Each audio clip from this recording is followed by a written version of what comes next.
안녕하세요. 화곡동 수학세상 이원장입니다. 자, 이번 시간에는 연립 1차 방정식 활용을 풀 때에 어떠한 순서로 풀어야 하는지, 사용되는 공식에는 어느 것이 있는지 그 개념들을 한번 같이 살펴보도록 하겠습니다. 자, 연립 1차 방정식을 푸는 방법, 풀이하는 순서는 지금 주어져 있는 네 단계를 거쳐서 문제를 풀어주시면 됩니다. 먼저 구하려고 하는 게 뭐냐? 그 미지수를 x, y로 놓는 거죠. 미지수가 무엇인가? 그래서 x, y를 설정하는 것이 첫 번째. 그 다음은 문제의 뜻에 맞게 x, y에 대한 연립방정식을 세워주는 거예요. 그럼 지금 중2 과정에서의 연립방정식을 얘기하는 거니까. 자, 그때 모양은 어떤 형태로 정리가 되냐면, 예를 들어, 4x 플러스 3y는 7, 뭐 이렇게 주어져 있다면, 2x 마이너스 5y는 1, 뭐 이런 식으로 주어진다는 거죠. 그것을 연립해서 x, y의 값을 찾는다. 그러면 이 연립방정식을 이제 풀어야 된다는 건데, 즉 연립해야 된다는 건데, 자, 그럴 때 풀이하는 방법은 몇 가지가 있었습니까? 두 가지가 있었다. 무슨 법, 무슨 법? 그렇지. 가감법과 그다음 대입법이 있었죠. 자, 두 가지 방법에 따라서 계산을 해준다. 가감법은 뭐예요? 더하거나 빼서 구하는 방법이고, 대입법은 어떤 거예요? 한 문자를 다른 문자에 관해 정리한 다음에 계산하는 방법이죠. 자, 마지막 단계는 구한해가 맞는지 반드시 점검하는 확인 단계를 거쳐야 합니다. 자, 그러면 1차 방정식 활용에 자주 사용되는 공식에는 무엇이 있는지 한번 살펴봅시다. 자, 일단 첫 번째 가장 대표적인 거 농도에 관한 문제가 나올 수 있겠죠. 농도는 우리가 배웠던 진하기, 얼마나 진한가요? 진하기에 대한 이야기죠. 그래서 농도, 소금물의 농도라고 하면 소금 플러스 물, 소금과 물을 모두 합한 것 분해 그 안에 소금이 얼마 있나요?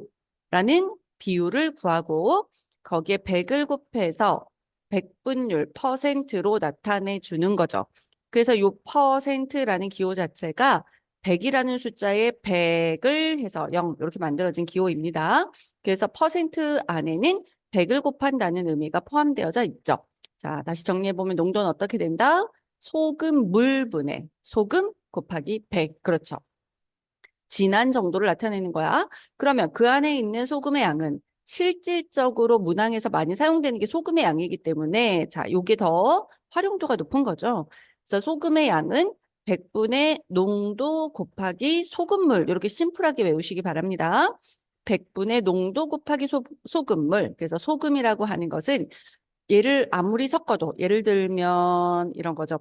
뭐 10%몇 그램과 20%몇 그램을 섞어도 그 안에 들어있는 뭐의 양이 일정하다는 걸 가지고 우리는 문제를 풀었지?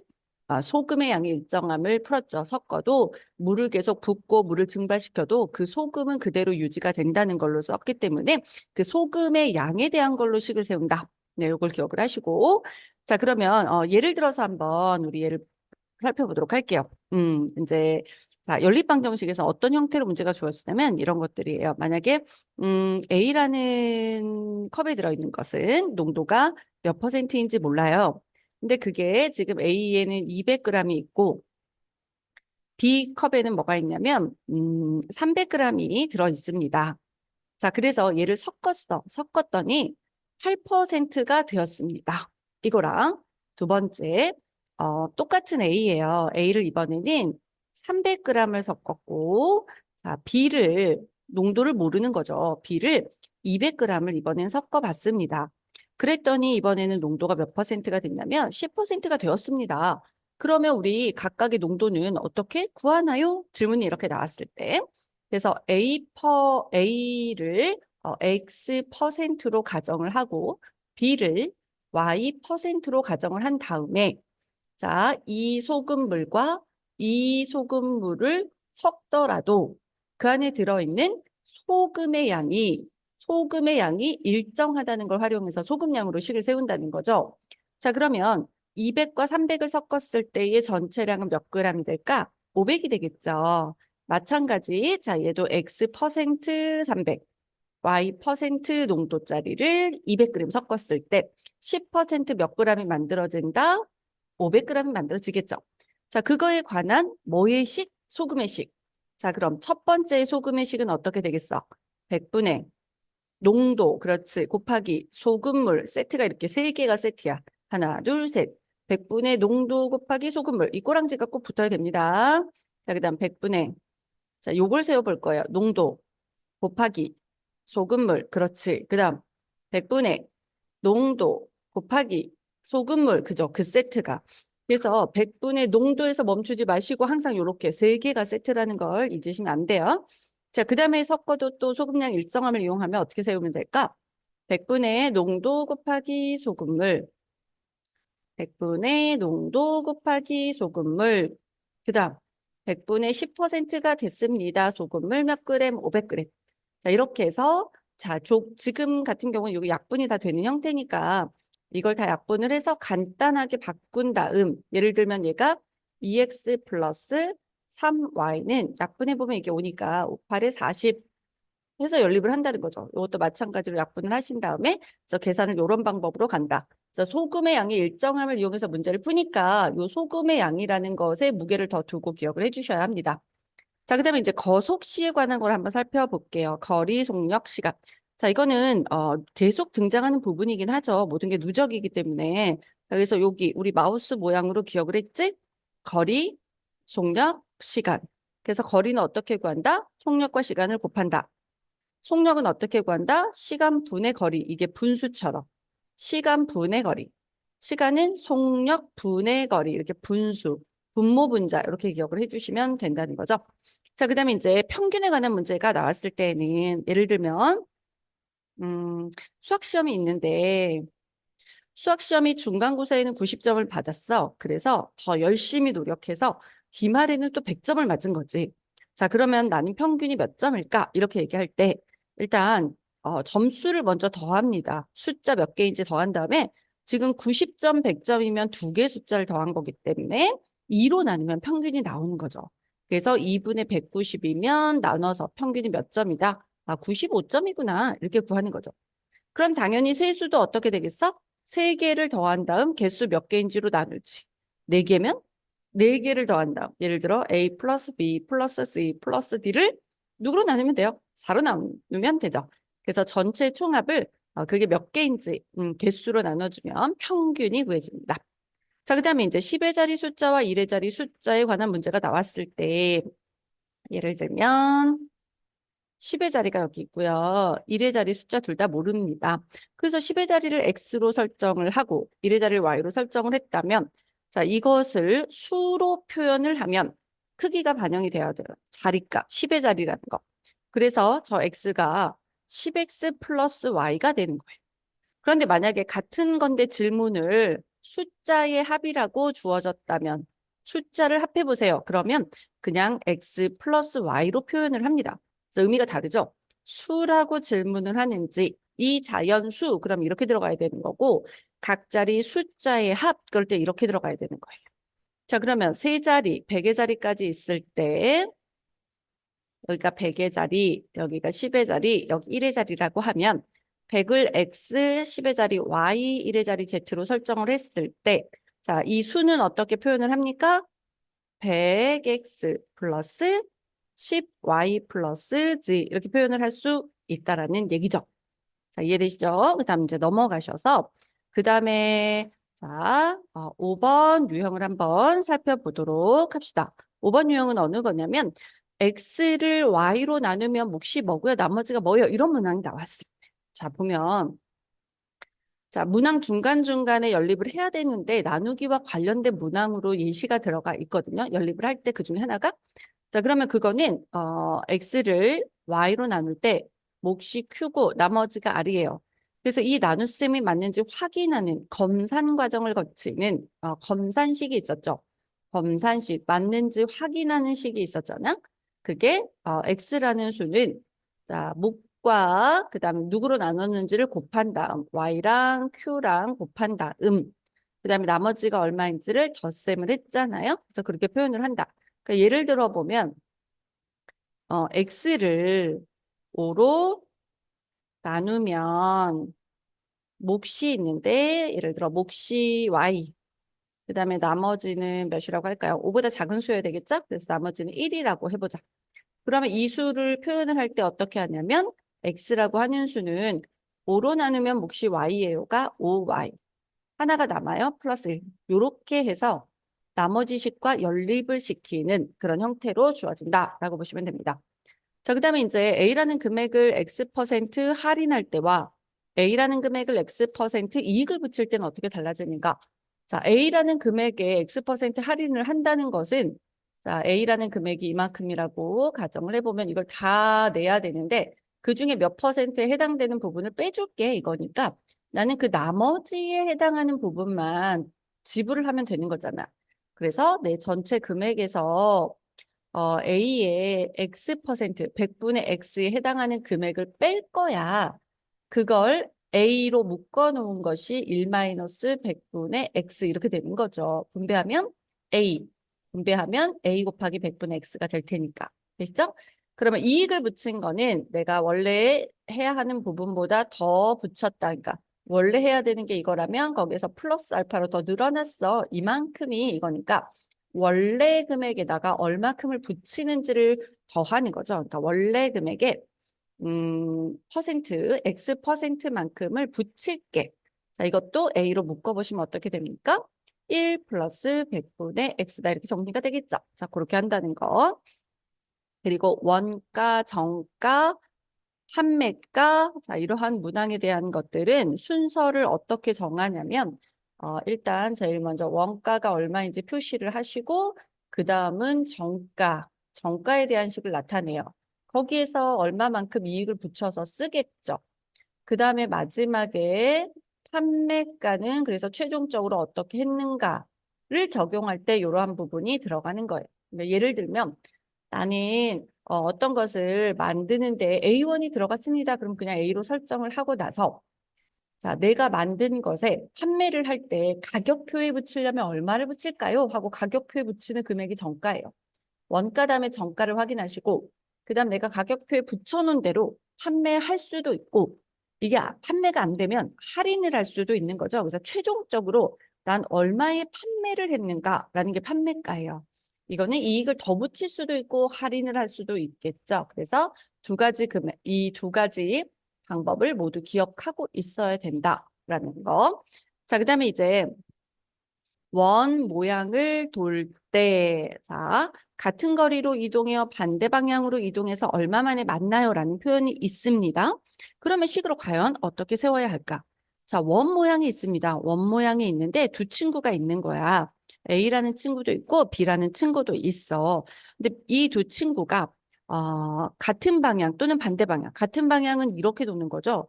B 친구는 여기서부터 어떻게 도는지 한번 볼까? 만약에 이렇게 돌았다면 뿅 해서 언젠가 만났다라고 한다면 자, 이 친구가 여기서 만났어? 근데 빨리 회전했었던 친구의 입장에서 보자면 이 파란색보다 이만큼이 더 많은 거죠. 여기만 겹치는 거잖아요. 그러니까 그 이동 거리는 나는 이 느린 친구보다 한 바퀴 더 많이 돌았어. 이런 거죠. 그래서 이동 거리를 빼요. 빨리 간 친구에서 느린 친구의 거리를 뺍니다. 거리의 차가 둘레가 나옵니다. 한 바퀴 얼마짜리 회전했는지. 반대 방향으로 회전해서 만난다라고 했을 때의 상황은 자, 두 친구가 반대 방향은 이렇게 회전을 하는 거잖아. A라는 친구는 이 방향, 뭐 B라는 친구는 이렇게 회전을 했어. 그래서 두 친구가 만났다면 만날 때까지 A 친구와 B 친구의 이동 거리를 합하면 더해주면 그게 한 바퀴 둘레가 되는구나라는 거죠. 그래서 식을 그렇게 세워야 한다라는 거예요. 자, 그 다음에 그런 거 예를 한번 들어볼까? 예를 하나 들어드릴게요. 예를 들어서 원 모양의 둘레를 도는 거야. 근데 A라는 친구는 분속 X 미터로 회전을 해요. B라는 친구는 속력이 분속 Y 미터만큼 회전할 수 있습니다. 뭐 뛰어갈 수 있습니다. 이렇게 보시면 되죠. 근데 그 원 모양의 둘레가 원 모양 호수든 자 이러한 것이 거리가 2km 떨어져 있습니다. 자, 그래서 같은 방향으로 회전을 할 때는 10분 만에 만나고 반대 방향으로 회전을 할 때는 어, 5분 만에 만났습니다. 뭐 이렇게 해볼까요? 같은 방향으로 돌 때와 반대 방향으로 돌 때 이렇게 시간이 걸렸습니다. 그럼 각각의 속력이 뭐예요? 이렇게 질문을 하면 자 이렇게 하는 거예요. 뭐에 관한 식이냐면 거리로 해야 돼요. 거리가 둘레. 자, 얘가 지금 분속이니까 요 킬로미터를 분속이니까 미터에 맞춰서 둘레는 2000m야. 둘레는 2000m야. 이렇게 두 개의 식을 세워요. 그리고 나서 속력 곱하기 시간 곱하기 속력이잖아. 그래서 같은 방향에는 10분 만에 만나. 시간 곱하기 속력. 같은 방향은 이동거리에 뭐가 되지? 차이니까 빠른 친구에서 얘가 빠르다고 가정을 했을 때 빠른 친구에서 느린 친구를 뺍니다. 반대 방향은 5에 x 플러스 y면 되는 거죠. 자, 왜 이렇게 쓸 수 있냐면 예를 들어 이런 거예요. 요게 요 부분이 자, 이 A라는 친구는 분속 X로 10분 동안 이동을 하니까 10X죠. 자, B라는 친구는 Y의 속력으로 10분 동안 이동하면 10Y죠. 그러니까 그걸 뺀다는 것을 10으로 아예 묶여져 있다. 시간 곱하기 속력이 어떻게 되는지를 이렇게 뺐다. 이렇게 보시면 되는 거고.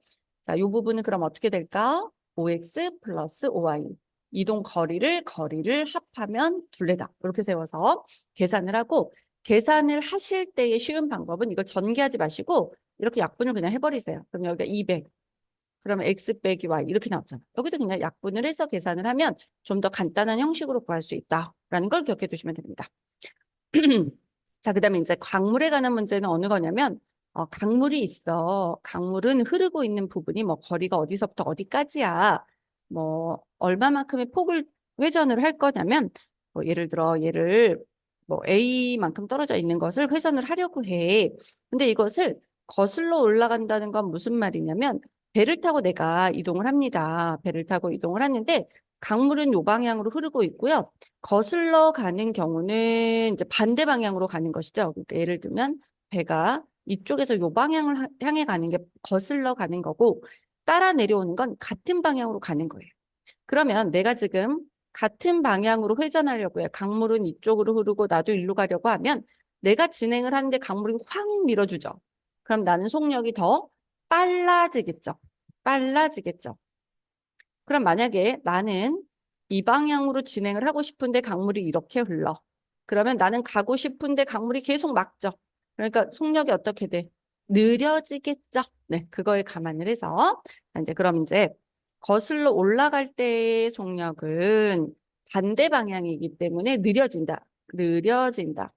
그래서 원래 배의 속력에서 강물 속력을 빼주시는 거고 같은 방향은 그때 속력이 빨라지잖아요. 빨라지니까 배의 속력에다가 강물의 속력을 더해준다라고 생각을 하시면 됩니다. 되시죠? 자, 이것도 한번 우리 예를 들어서 살펴보도록 하겠습니다. 예를 들어서 뭐 30km인 강을 가요. 근데 뭐 거슬러 반대 방향을 얘기하겠죠? 거슬러 올라가는데 5시간이 걸리고요. 그 다음에 따라서 같이 따라 내려 오는데 시간은 3시간이 걸린다고 합시다. 속력이 빨라지니까. 그러면 그때에 속력을 각각 구하라고 한다. 그래서 그런 경우는 정지한 물에서의 배의 속력을 시속 X킬로미터로 놓고 강물의 속력을 시속 Y킬로미터라고 가정을 해볼게요. 그럼 식이 어떻게 세우냐면 이것도 마찬가지로 요 회전하는 방향 있지. 회전하고 동일하게 하시면 돼요. 동일하게. 거리에 관한 걸로 했던 것처럼 얘도 거리로 가면 돼요. 거리가 얼마예요? 30. 30. 거리는 속력 곱하기 시간. 자, 거슬러 가는데 5시간. 그 다음 같은 방향으로 가는데 3시간. 거슬러서 가면 속력은 느려져. 같은 방향으로 가면 속력은 빨라져. 이렇게. 그래서 속력 곱하기 시간, 속력 곱하기 시간인 거리에 관한 식으로 나타내주면 계산이 편하고 이것도 마찬가지로 그냥 분배하지 마시고 요거 약분을 해서 수를 작게 해주시면 계산이 훨씬 심플해집니다. 그래서 예를 들어 얘를 5로 약분을 했다면 6은 x 플러스 y일 거고 이렇게 약분을 했다면 x 마이너스 y일 거고 10은 x 플러스 y다. 뭐 이런 식으로 돼 있으니까 연립이 훨씬 심플해지겠죠? 네, 그렇게 계산하시면 됩니다. 자, 그 다음에 이제 터널에 관련된 문항, 기차가 뭐 터널을 통과한다, 뭐 이렇게 했을 때는 터널이 있습니다. 터널이 있는데 기차가 이걸 통과한다는 말은 의미가 뭘까? 통과한다라는 말의 의미는 자, 기차가 여기를 진입하기 시작한 시점부터, 그러니까 시작점이 여기인 것부터 통과는 찍 움직여서 기차가 빠져 나올 때까지를 말합니다.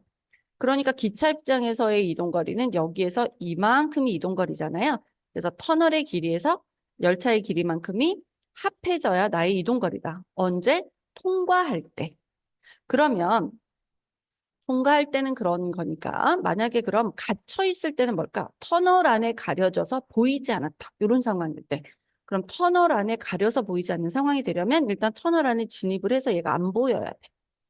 그리고 여기서 빠져나오기 전까지만 세야 돼. 그러면 기차 입장에서 보면 나는 여기에서부터 여기까지가 나의 이동거리이기 때문에 열차의 길이에서 터널의 길이에서 열차의 길이를 어떻게 주는 거지? 빼줘야지만 이동거리가 되는 거죠. 그래서 통과했다는 것은 터널에서 기차를 더하는 거고 가려져서 안 보였다라는 것은 터널에서 기차 길이를 빼주는구나. 이렇게 생각을 하시면 됩니다. 자, 그다음에 이제 학생 수에 대한 문항이 나왔을 때 학생 수도 이제 많이 좀 어려워하는 부분이긴 한데 학생 수에 관한 문제가 나오면 항상 기준이 작년이라는 걸 중요하게 기억하셔야 됩니다. 작년 인원, 지난달 인원, 뭐 작년에 어땠고 올해 어땠다 그럼 작년이고 지난달에 어땠는데 올해 어땠다 이것도 지난달을 기준으로 하는 거죠. 그래서 그 이전 것이 기준이라는 게 중요합니다. 그것이 기준입니다. 그럼 예를 들어 볼까요, 우리? 예를 들어서 작년에 남학생하고 여학생이 1000명이었어요. 근데 남학생은 올해 6%가 줄었고 여학생은 4%가 늘었습니다. 그러면 전체적으로 5명이 감소했다고 했을 때 남학생과 여학생은 뭐 작년에 몇 명이었나요? 라고 하면 작년에 남자를 X명, 작년에 여학생을 Y명 이렇게 설정하라는 거지. 작년이 기준이야. 그래서 작년 인원은 X 플러스 Y는 1000명 이렇게 하시고요. 올해 인원은 남학생은 자, 일단 두 가지 방법으로 나타낼 수 있는데 선생님이 추천하는 방법은 증가량으로 나타내는 방법을 가장 추천해요. 왜냐하면 계산식이 간단하기 때문에. 자, 증가량은 늘어나고 줄어든 것만 표시하면 되니까 남학생은 6%가 줄었대. 그럼 100분의 6이 줄었다는 빼기죠. 누구가? 남학생이 이렇게. 그다음에 여학생은 4%가 늘었대. 늘었으면 추가고 누가 Y가 이렇게 되잖아. 그리고 5명이 감소했어. 5명이 감소했어. 이렇게 표현을 해주시면 되죠. 그래서 이 두 식을 연립을 하거나 또는 이 첫 번째 식에다가 그러니까 작년의 인원은 X 플러스 Y는 1000명인데 올해 인원은 전체 인원으로 예를 들어 이게 이해하기 편한 친구는 전체 인원으로 계산을 하는데 6%가 줄었으면 100분의 94%가 남았고 4%가 늘었다면 104%가 됐다.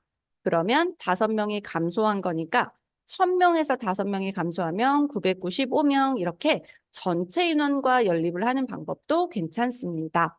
자, 계산의 편리성을 위해서는 증가량 쪽이 훨씬 계산 실수를 줄일 수 있는 방법이다라고 보시면 됩니다.